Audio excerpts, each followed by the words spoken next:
रीना गुप्ता जी, चूंकि ये बच्ची जो बयान दे रही है, जो निधि है, उसकी बात क्या 100% पूरी तरह से सच है? सीसीटीवी कैमरे, जैसा कि आपने भी जिक्र किया है, दिल्ली सरकार ने हर जगह लगाए हुए हैं और बीती रात खुद भी मैंने जगह जगह जाकर देखा, कैमरे लगे हुए हैं। दिल्ली की सरकार भी क्या इस बारे में गंभीरता से अब खुद अपने जरिए एक अलग तरह की जांच करेगी, या फिर कम से कम, क्योंकि जो ये बातें कह रही है सीसीटीवी कैमरे में अगर वही तस्वीरें कैद होती हैं तो यकीनन कम से कम जो दूध का दूध है, पानी का पानी, जो सच है वो देश के सामने होगा। क्या इस तरह की कोशिशें दिल्ली की सरकार की ओर से की जाएंगी? चित्रा जी, आज भी माननीय मुख्यमंत्री श्री अरविंद केजरीवाल ने कहा है कि जो भी परिवार को मदद की जरूरत होगी, बढ़िया से बढ़िया वकील की जरूरत होगी, मुआवजे की भी घोषणा करी है। लेकिन ये सब करने के बावजूद जो उस परिवार की जो ब्रेड विनर थी, वो ही बच्ची जो है उस परिवार का पालन पोषण कर रही थी, वो तो बच्ची चली गई, उसका तो भरपाई कोई भी नहीं कर पाएगा। चित्रा जी, दूसरी बात मैं ये कहना चाहूंगी कि जो भारतीय जनता पार्टी के नेता इसमें इन्वॉल्व है, चित्रा जी, उनको भारतीय जनता पार्टी को अपनी पार्टी से निकालना चाहिए, जिससे कि किसी तरह का पुलिस पे दबाव ना बने और जो जांच है वो निष्पक्ष रूप से जांच हो सके। और हमने देखा है कि बहुत बार ऐसा हुआ है कि भारतीय जनता पार्टी अपने नेताओं को बचाने की कोशिश करती रहती है, चाहे कुलदीप सेंगर हो, चाहे टेनी हो, और अभी लेटेस्ट केस जो हरियाणा से मंत्री का आया है। तो इसलिए इस कांड की पूरी निष्पक्ष जांच हो, उसके लिए बहुत जरूरी है कि जो भी भारतीय जनता पार्टी के नेता हैं उनको भारतीय जनता पार्टी से निकाले, और एलजी साहब जो हैं वो भी इस पूरी जो तहकीकात चल रही है उसमें उनका दखल ना हो। मेरी तो ये मांग रहेगी कि सुप्रीम कोर्ट मॉनिटर्ड इसकी इंक्वायरी होनी चाहिए, जिससे कि इस इंक्वायरी पे कोई शक की गुंजाइश ही ना रहे कि पूरी निष्पक्ष रूप से जांच हुई है। बहुत ही कॉम्प्लिकेटेड, बहुत ही पेचीदा मामला है, तो सुप्रीम कोर्ट मॉनिटर्ड इसमें इंक्वायरी होनी चाहिए, जिससे कि दूध का दूध और पानी का पानी बिल्कुल सामने आ सके। और एक बहुत महत्वपूर्ण पहलू है वो ये है कि हमेशा हमने देखा है कि जो दिल्ली में पुलिस की कमी रहती है और अधिकतर पुलिस जो है वो वीआईपी बंदोबस्त में लगी रहती है। दिल्ली के जो बाहरी इलाके हैं वहां से हमेशा ऐसा रहता है कि वहां पे सिक्योरिटी पर्सनल की कमी रहती है।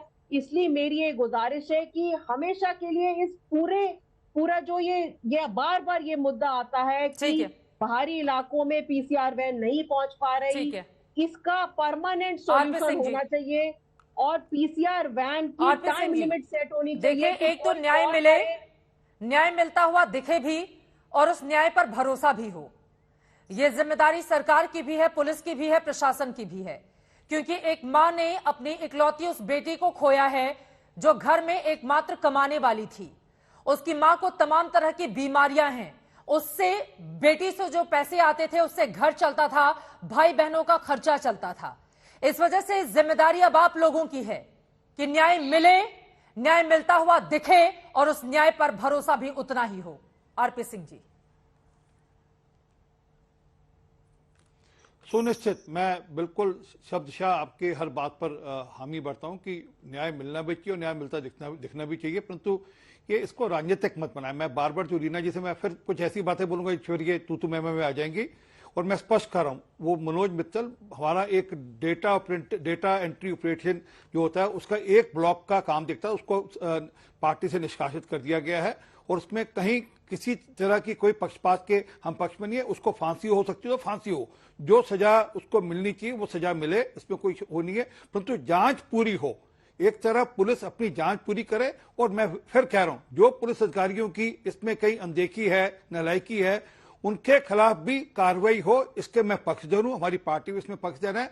और इसलिए पुलिस वालों पर कार्रवाई अमित शाह क्यों जी नहीं हो रही है? होम मिनिस्टर साहब ने इसके लिए खुद 3 दिन बीत गया, पुलिस वालों पर फिर क्यों नहीं कार्रवाई हो रही है? मैम एक मिनट चित्रा जी, मैं बात पूरी कर लूं, एक मिनट।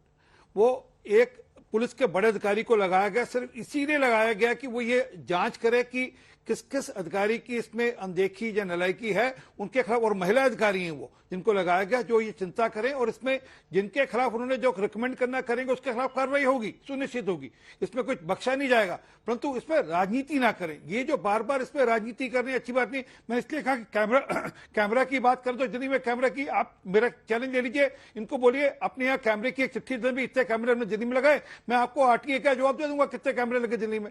दिल्ली में जो वादे करते हैं पूरे करते नहीं। दिल्ली में कितनी स्ट्रीट लाइट लगी है जरा बता दीजिए, कितने खंभों पर हैं, और आप खुद घूम रही है, आपने देख लिया कितनी जगहों पर स्ट्रीट लाइट रात को जलती है दिल्ली में। ये दिल्ली जैसे शहर की हालत है जिसका जिम्मेवारी दिल्ली सरकार की। परंतु मैं फिर तू मैं नहीं पढ़ रहा, मैं फिर निवेदन कर रहा हूं कि इसमें जो लोग इन्वॉल्व हैं उनके खिलाफ, वो जो बेशक गाड़ी में बैठे थे या गाड़ी के बाहर जो पुलिस वाले जिनकी गलती है उनके खिलाफ कार्रवाई होगी। ओनिका मेहरोत्रा जी, वो तो कार्रवाई का पूरा भरोसा दे रहे हैं। वो ये भी कह रहे हैं कि जिस बीजेपी के नेता का बार बार उसको बाहर कर दिया गया, उसको जो भी सजा हो वो पार्टी को मंजूर है और उसे कोई लेना देना नहीं है। और यहां पर इस लड़की ने यह भी कहा है कि उसके साथ रेप, क्योंकि एक तरह का नैरेटिव निर्भया वाला बनाने की कोशिश की जा रही थी, लेकिन यहां पर मना किया है उस लड़की ने कि कुछ भी ऐसा नहीं हुआ था, ये महज एक हादसा था।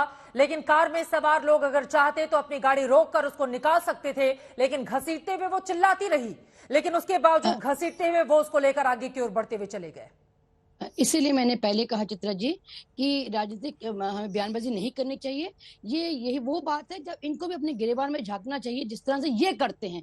इसलिए बहरहाल आपने देखा मेरे ओपनिंग कमेंट में भी हम लोग ये पॉलिटिसाइज नहीं करना चाहते, बिकॉज ये रोज के ये तमाशे होने शुरू हो गए।